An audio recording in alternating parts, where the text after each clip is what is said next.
E aí pessoal, tudo bom? Hoje a gente está de volta aqui com mais um programa sobre o Through the Ages. Segunda parte aí do programa. Primeiro a gente falou sobre sobre a Era A, né? A primeira era, que era a Era da Antiguidade, do Through the Ages. Falamos sobre os líderes, sobre as Wonders e sobre os governos da época. Foi um programa bem rápido e hoje a gente vai falar sobre um papo mais rápido, assim, sem muitos detalhes, porque é muita coisa, né? Sobre a Era 1, que vai do início da Idade Média até a Idade Moderna, né? Pelas cartas e eventos que o Through the Ages traz na Era 1, cobre esse período, tá? Então, só para a gente entender, a Idade Média vai da queda do Império Romano do Ocidente, ali pelo século V, VI, e vai até a queda de Constantinopla no século XV. Então, o Império Romano ele acaba, né, com um marco ali do Império Romano, né? Na verdade, não tem um marco definido, né? Vários eventos foram levando ao fim do Império Romano e ao início do que a gente chama da Idade Média, mas historiograficamente se marca ali um evento, né? Tem um evento aí definido que foi um dos mais marcantes, né? Não foi um dia aconteceu, hoje acabou a Idade Antiga, não. Né? A gente diz que foram as invasões bárbaras as causas do fim do Império Romano e o início da Idade Média, mas isso foi um processo que levou anos para acontecer, que foi ali no decorrer do século V e VI. Então hoje eu vou trazer aqui a primeira carta, que é uma carta de evento, que são os bárbaros. Tá? Então, na carta de evento dos bárbaros, se a civilização com mais pontos de cultura for uma das duas civilizações mais fracas, ela perde uma população. Então, Roma era uma das civilizações ali, se a gente colocar dentro da regra do Through the Ages, era uma civilização com mais pontos de cultura, porque era a maior civilização da época, porém estava enfraquecendo. Então ela perde de população, que no Through the Ages representa território. Bom, nossa segunda carta aqui é um líder, que é o Frederico I, ou Frederico Barba Ruiva. Tá? Ele é considerado pelos historiadores hoje como o maior imperador medieval do Sacro Império Romano Germânico. Né? Embora tivesse esse título aí de imperador, era um rei, basicamente um rei. Tá? E por que ele é marcado aqui? Por que ele foi botado aqui no Through the Ages? Né? Por que ele era considerado o maior imperador medieval do Sacro Império Romano Germânico? Devido à sua capacidade de liderar, devido ao grande exército que ele liderou, devido à expansão territorial que ele comandou. Né? Então ele tem essa importância, Frederico I. Morreu afogado, mas tudo bem. E já que a gente está falando de grandes líderes, de grandes expansionistas, grandes generais militares, vamos sair um pouco da Europa e ir para a Ásia. Falar de um grande líder asiático que viveu ali no mesmo período da Idade Média na Europa, que é Gengis Khan. Gengis Khan liderou entre 1206 e 1227, e assim como o Frederico, aqui que a gente falou, ele expandiu muito seu território. Ele conseguiu chegar à China, chegar onde hoje é a Rússia, né? Onde hoje é a Rússia e a Ucrânia. Ele conseguiu chegar nas bordas da Ásia, nas fronteiras com a Europa, né? Conseguiu expandir seu território até lá. Né? E ele era o líder dos mongóis. E os mongóis eram conhecidos por serem excelentes guerreiros, mesmo montados a cavalo. Eles tinham a agilidade de uma infantaria, mesmo montados a cavalo. Então, a carta do Gengis Khan representa muito bem isso, né? Um ou mais das suas infantarias, das suas unidades de infantarias, podem ser consideradas unidades de cavalarias para propósito de tática. Então, e no teu turno você vai ganhar 3 pontos de cultura se você for uma das civilizações mais fortes. Então isso representa... Desculpa. Essa carta representa muito bem o Gengis Khan, o que ele foi. Tá? Bom, a gente vai falar agora da primeira carta de ciência que a gente vai falar aí no programa, nessa série, que é a teologia. Né? Até a Idade Média, até o início da Idade Média, a religião não era algo muito estruturado, não era algo muito estudado. Mas a Idade Média é marcada pela ascensão do poder do cristianismo. Então é quando as religiões começam a se estruturar, é a época que se começa a estudar a religião, estudar como ela, a estruturar como ela vai funcionar e estudar como ela pode crescer, como ela pode melhorar. Né? Então a carta de ciência, teologia, representa isso. E como a gente falou aí no primeiro programa sobre o Troyer, a Idade Média era estruturada aí em três grandes pilares, né? Que era a religião, a gente falou aqui da monarquia, ou da teologia, a nobreza medieval, monarquia, por isso essa forma de governo surge na era 1 do Through the Ages, tá? E a gente tem o povo. Então, aqui, essa carta aqui da monarquia, você ganha mais poder civil, né? E um pouquinho mais de poder militar, que é quando surge aí a monarquia na Idade Média. Surge não, volta. A gente teve a monarquia na época do Império Romano, na época de Roma, mas ela volta com tudo aí na Idade Média.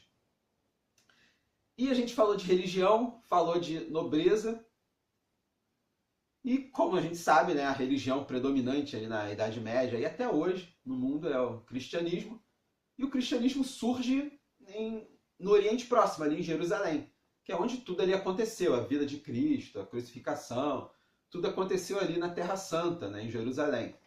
E as cruzadas é justamente isso. Essa carta aqui, essa outra carta de evento que a gente vai falar agora aqui, que é as cruzadas, ela acontece ali, ela acontece nessa época, na Idade Média, onde os nobres e religiosos da Europa decidem que devem ir para a Terra Santa e tomar Jerusalém, porque afinal de contas a terra pertence a eles, porque é a Terra Santa, enfim. Né? Tiveram muitas cruzadas, tiveram 9 cruzadas, se eu não me engano. É porque muitas, além da nona, alguns historiadores não consideram como cruzadas, outros sim, né? Então tem essa confusão. Bom, a primeira cruzada ela acontece em 1096, tá? Era uma cruzada popular, ou a cruzada dos mendigos, como eles chamam, que foi quando peregrinos resolvem por conta própria ir a Jerusalém, mas no mesmo ano, oficialmente, né, o Papa resolve aproveitar dessa peregrinação e organizar uma peregrinação de cavaleiros, né, e nobres até a Terra Santa para tomar Jerusalém para eles. Né? São os cavaleiros, os cruzados, né, que fica conhecido depois na história. E na Carta das Cruzadas, a civilização mais forte marca 4 pontos de cultura e a mais fraca perde 4. É também na Idade Média que a Europa é assolada por uma peste, a peste negra, que a gente conhece. Conhece não, a gente ouviu falar, né? Não quero conhecer a peste negra. Foi uma grande peste, que hoje em dia a gente conhece como a peste bubônica, que aconteceu ali entre 1347 e 1353 e levou, né, dizimou 2/3 da população da Europa, mais de 75 milhões de pessoas mortas. Né? E é importante a peste aqui no jogo, né? Aqui no jogo cada civilização perde 1 ponto de população, que representa, né, a perda de território, a diminuição da população mesmo. Mas historicamente, qual a importância da peste? Né? É a peste que vai colocando fim aos feudos. Né? O fim do feudalismo tem a ver ali com a peste. Porque muitos feudos foram ficando abandonados porque as pessoas morriam. E ali os feudos abandonados acabavam sendo anexados por feudos vizinhos que iam crescendo e se tornando cidades. E é aí que começa a se formar as cidades-estado, que vão dar origem aos países em seguida. Né? Os feudos iam ficando vazios, os feudos vizinhos iam tomando eles e a proporção territorial ia crescendo. Né? E a peste também foi uma oportunidade que a igreja viu em botar a culpa em alguém pela peste. Não se sabia o motivo da peste, então tinha que se botar a culpa em alguém. Então dizia que era a ira de Deus, que era um castigo divino. Muitos botavam a culpa nos muçulmanos, né, nos mouros e nos judeus, né? Então, depois se descobre que, no futuro aí, né, hoje, né, na nossa época já se descobre que não era nada disso, obviamente, que era a pulga do rato, né, que causava a peste, né? Em seguida, a gente vai falar aqui, essa foi uma das melhores traduções, a minha edição é a edição gringa, mas a edição da Devir, né, colocou Universidade Carolina de Praga, mas aqui é a Universita Carolina. É simplesmente uma das universidades mais antigas da Europa Central, tá? Foi fundada pelo rei Carlos IV em 1348, está lá até hoje em pé, é uma das maiores universidades da Europa, tá? Então é uma wonder do jogo, merecida, porque é uma das primeiras universidades, né, que existiu, e você ganha com ela pontos de cultura e pontos de ciência quando você constrói essa wonder, tá? Bom, avançando um pouquinho mais aí, a gente já está chegando aí lá pelo século XV, início do século XV, já chegando aos fins ali da Idade Média, a gente tem Joana d'Arc. Joana d'Arc bem conhecida, né? Todo mundo já deve ter ouvido falar de Joana d'Arc. Joana d'Arc foi uma guerreira francesa. Hoje ela é a padroeira da França, né? E ela morreu queimada devido a vários fatores, né, levaram ela à fogueira, né? Um deles, por ela ser uma líder mulher, por ser muito religiosa, e se dizia que ela tinha visões, né, de Santa Catarina, se eu não me engano, me corrija se eu estiver errado, aí já entra na parte de religião, que já não é muito a minha praia, mas se eu não me engano ela tinha visões de Santa Catarina, e que ditava o que ia acontecer na guerra. Ela foi uma líder militar francesa durante a Guerra dos 100 Anos, e se dizia que ela tinha essas visões, e a igreja, obviamente, não gostava nada disso, ainda mais por ela ser mulher, né? E ela foi condenada à fogueira, né? Por conta disso, por conta de seus atos, né? Em 1412 ela foi queimada viva, né, pela Inquisição, pela igreja, e foi esquecida durante grande parte da história, né? Ela foi muito esquecida, tiraram muito sarro dela aí durante a história, durante a Revolução Francesa, enfim. Apenas em 1920, já no século XX, 1920, ela é canonizada e hoje ela é considerada santa, tá? Seus milagres aí são reconhecidos. E se falando em milagre, a gente falou ali da peste negra, né, dos mouros e dos judeus, a gente tem uma carta de governo aqui que é a teocracia. É nessa época que os povos árabes vão crescendo no Oriente Próximo, né? E na Península Ibérica também, grande parte da Espanha e Portugal, essa época, né, principalmente o sul da Península Ibérica, da Espanha e Portugal, está dominada pelos mouros, tá? Então ali passa a ser aquela região ali passa a ser uma teocracia, né, governada pelos mouros muçulmanos. E aqui você ganha um ponto de cultura, um ponto militar e uma carinha feliz com a teocracia. O que é a teocracia? A teocracia é uma forma, um modelo de governo liderado pela religião. Teocracia. Tá? E a gente está chegando ali já no século XV. Em 1430, um alemão, o Johannes Gutenberg, ele inventa algo que muda literalmente o mundo, tá? Que é a imprensa. Né? Ele cria sua máquina de tipos móveis para imprimir livros. Porque até então os livros eram copiados. Se você assistir o filme, eu recomendo o filme O Nome da Rosa, que mostra, né, um monastério de copistas. Né? Para copiar os livros, você tinha ali que a galera escrevendo e copiando. Isso dava margem a muito problema, né? Porque pessoas iam interpretar errado os livros, ou escrever o que quisesse. Mas essa é uma carta de ciência, que é o Printing Press, né, a imprensa, e marca muito o início da Idade Moderna, porque é com a invenção da imprensa que artigos científicos passam a poder ser publicados, tá? Ideias de pensadores passam a ser publicadas e espalhadas de forma mais rápida e mais clara pelo mundo. Tá? Então é uma grande ciência, um grande avanço da ciência, a invenção da imprensa. Né? Ela vai te dar todo turno, um de cultura e um de ciência. Tá? E possibilitou muito o avanço científico da época. As outras cartas que a gente tem aqui, tá?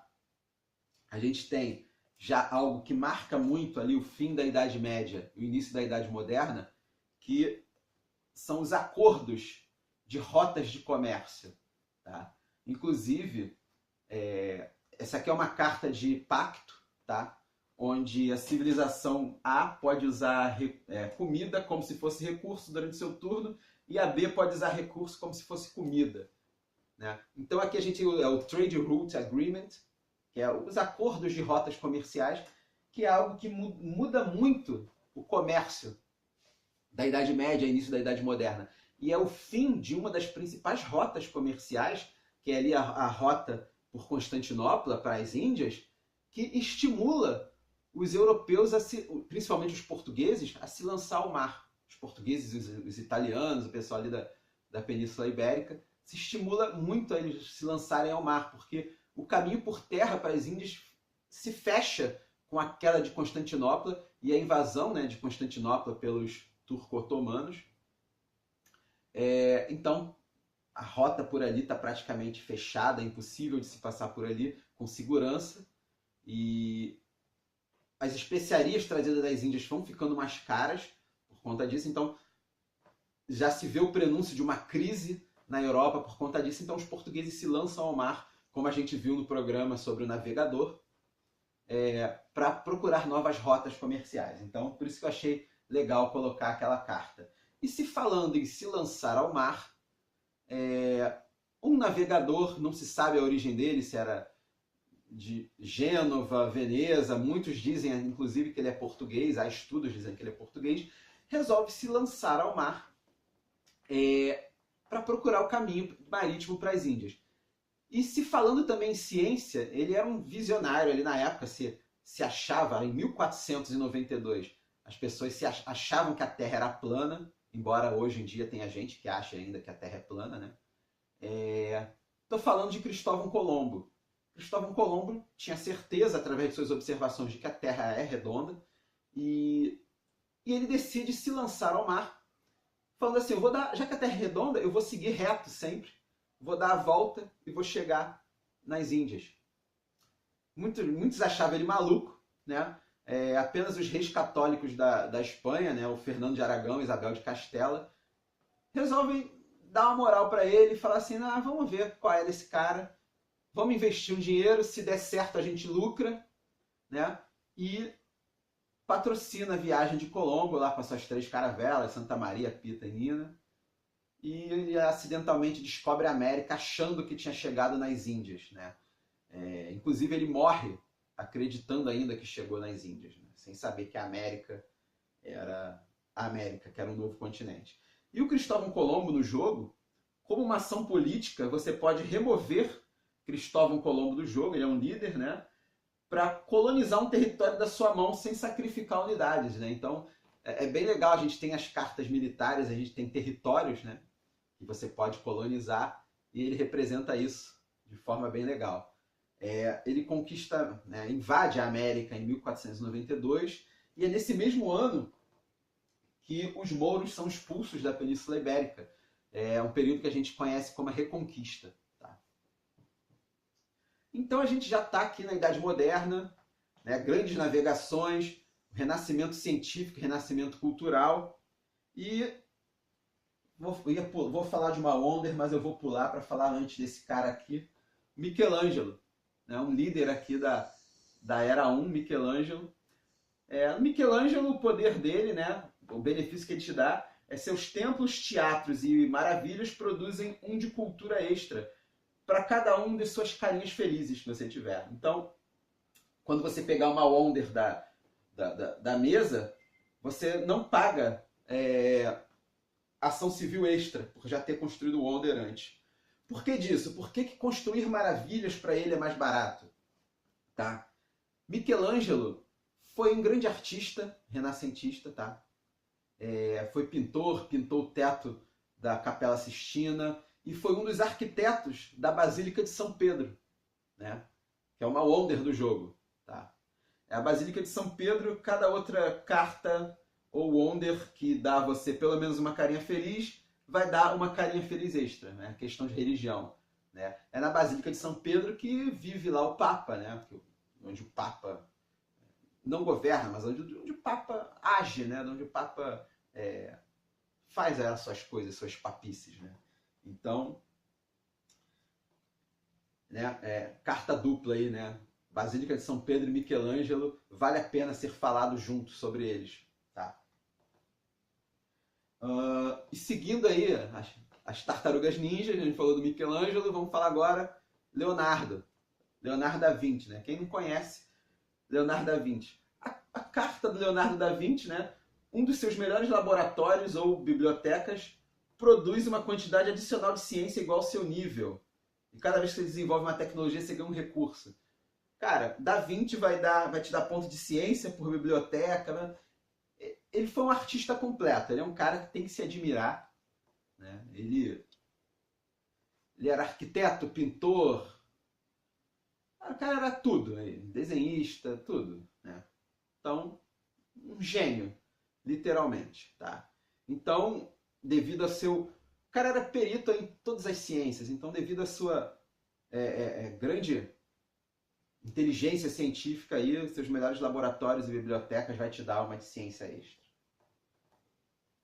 E falando em ciência, já é ali no alto do Renascimento, no alto da Idade Moderna.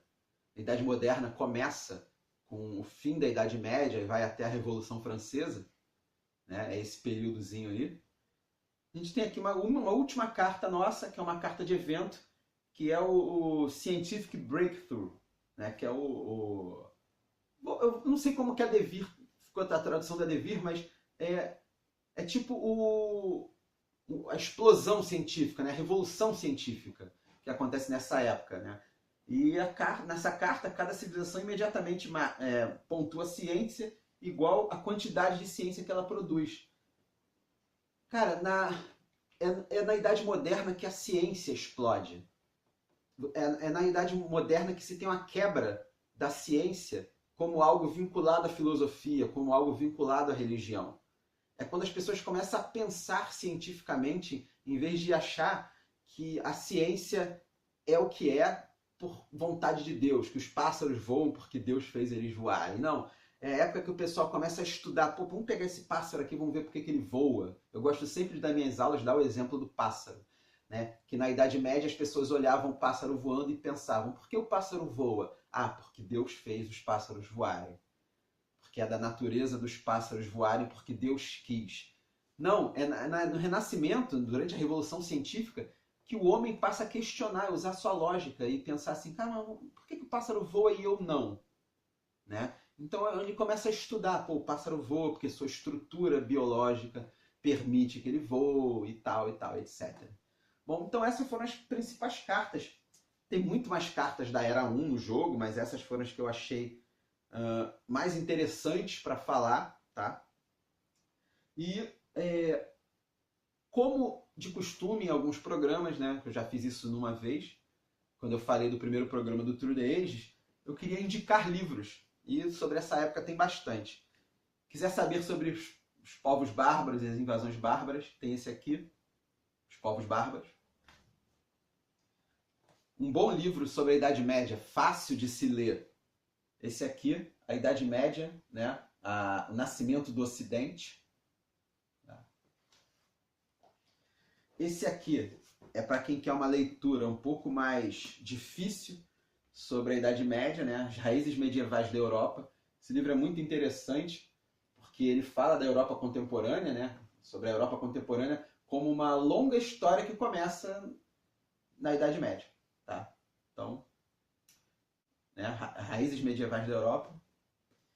E por último, um dos meus livros favoritos sobre as navegações, sobre a conquista da América, que é esse aqui, A Conquista da América, do Todorov. Tá? É um excelente livro, né? A Conquista da América, a Questão do Outro. Excelente livro sobre a invasão da América, né? Ele inclusive fala sobre os povos, né, pré-colombianos que estavam aqui já. Então, é isso. Foi bem corrido, foi bem rápido, porque é muita carta, né? Nosso próximo programa da série aí do True the Age não vai ser o próximo programa, não vai ser o programa de semana que vem, mas aí a gente vai falar da Era 2, que é ali já no início da Idade Contemporânea, até chegar à nossa época aí. Aí a gente vai falar de Revolução Francesa, Napoleão, Robespierre, Isaac Newton e tudo mais. Então, espero que tenham gostado aí do programa.